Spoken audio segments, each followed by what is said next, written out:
আসসালামু আলাইকুম রহমতুল্লাহ।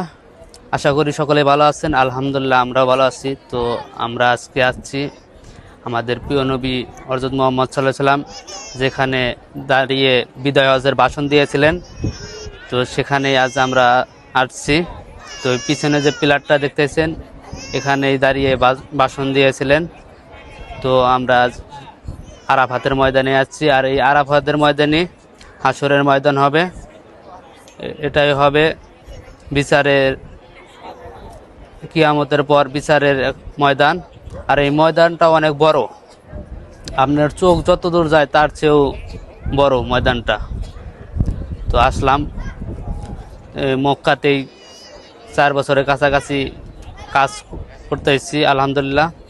তবে কখনো আসা হয় না, আর প্রত্যেক হজের সময় আশেপাশেই কাজ করি, কিন্তু এত কাছে এসে আরাফাত ময়দান বা এই পিলারে বগলে আসতে পারি নাই, যেহেতু কাজে থাকি।